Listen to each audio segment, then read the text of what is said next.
ఈరోజు రెసిపీ వచ్చేసి బీరకాయ పచ్చెనగబెడలు మసాలా కర్రీ అనమాట. చాలా బాగుంటుంది. ముందైతే పచ్చెనగబెడలను ఒక గంట సేపు నానబెట్టుకోవాలి. 3 సార్లు కడిగేసి నానబెట్టుకున్నాను అనమాట, త్వరగా నానుతాయని చెప్పేసి. ఇంకా ఎవరైనా మన ఛానల్ సబ్స్క్రైబ్ చేసుకోకపోతే సబ్స్క్రైబ్ చేసుకొని సపోర్ట్ చేసేయండి. మంచి మంచి వీడియోస్ అయితే మన ఛానల్లో ఉన్నాయి, చూడండి. నచ్చితేనే లైక్ చేయండి, సబ్స్క్రైబ్ చేసుకోండి. ఇప్పుడు కర్రీ ఎలా చేయాలో స్టార్ట్ చేసేద్దాం. ముందు నేను కుక్కర్ అయితే తీసుకున్నాను, కుక్కర్ గిన్నెలో చేస్తున్నాను. కాదు అంటే మీరు మామూలుగా అయినా చేయొచ్చు, మామూలు గిన్నె అయినా పెట్టుకొని. కుక్కర్లో ఎందుకు చేయాలనేది ఈ వీడియోలో చూసేయండి, తెలుస్తుంది. స్కిప్ చేయకుండా చూడండి, రెసిపీ చాలా బాగుంటుంది, మీరు ట్రై చేయొచ్చు. ముందు ఒక 4-5 టేబుల్ స్పూన్స్ ఆయిల్ అయితే వేసుకున్నాను. ఆయిల్ వేడెక్కిన తర్వాత ఆవాలు, జీలకర్ర, కరివేపాకు వేసుకొని కొంచెం చిటపట అన్న తర్వాత 2 మీడియం సైజ్ ఆనియన్స్ అయితే వేసుకున్నాను, ఎర్రగడ్డలు అనమాట, కొంచెం ముక్కలు కట్ చేసి. అవి కొంచెం వేగిన తర్వాత ముందు నానబెట్టుకున్నాం కదా పచ్చెనగబెడలు అయితే వేసేసుకుంటున్నాను. 3 సార్లు ముందు కడిగేస్తున్నాను కాబట్టి ఆ వాటర్ వంపేసి ఆ పచ్చెనగబెడలు అయితే తీసుకున్నాను. ఒక 2 నిమిషాలు వేగాలండి. అవి కూడా వేగిన తర్వాత ఒక స్పూన్ అల్లం వెల్లుల్లి పేస్ట్ అనమాట, అది కూడా వేసి కొంచెం పచ్చివాసన పోయి నూనె పైకి తేలే వరకు వేపుకోవాలి. మీరు మామూలు గిన్నెలో చేసుకోవాలనుకుంటే మీరు ముందుగా పచ్చెనగబెడలు ఉడకపెట్టుకొని అప్పుడు ఇట్లా ప్రాసెస్ చేసుకోవచ్చు.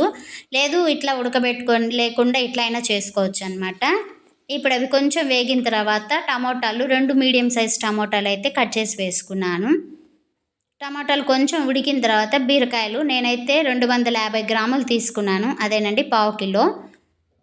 ఒక పెద్ద సైజు అయినా పర్వాలేదు, చిన్నవి పర్లేదు, ఎందుకంటే కుక్కర్లో కదా త్వరగానే ఉడికిపోతాయి కాబట్టి పెద్ద సైజు ముక్కలు అయితే కట్ చేశాను.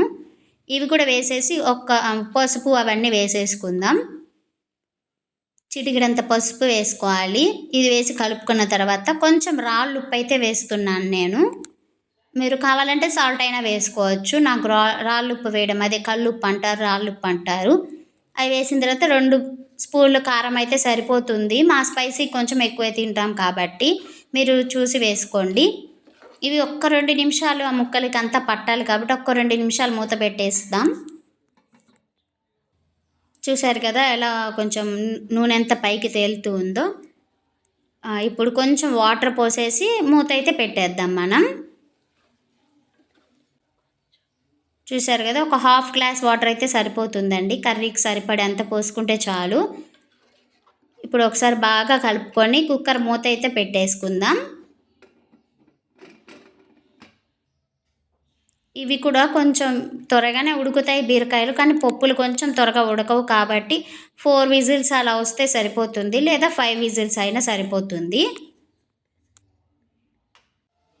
విజిల్స్ వచ్చేసిన తర్వాత ఆ గ్యాస్ అంతా పోయిన తర్వాత మళ్ళీ ఒకసారి ఓపెన్ చేసి చూపిస్తున్నాను మీకు.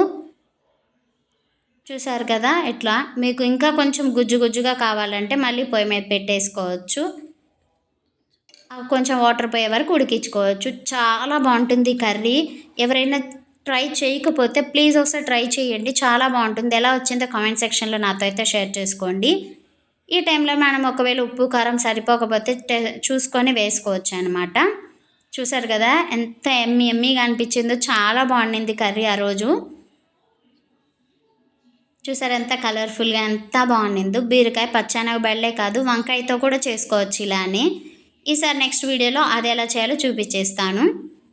ముందు ఈ వీడియో మీకు నచ్చితే లైక్ చేయండి, అలానే మీ ఫ్రెండ్స్కి రిలేటివ్స్కి షేర్ చేయండి ప్లీజ్. అలానే మీకు నచ్చితే సబ్స్క్రైబ్ చేసుకోవడం అస్సలు మర్చిపోకండి. Thanks for watching. Bye bye.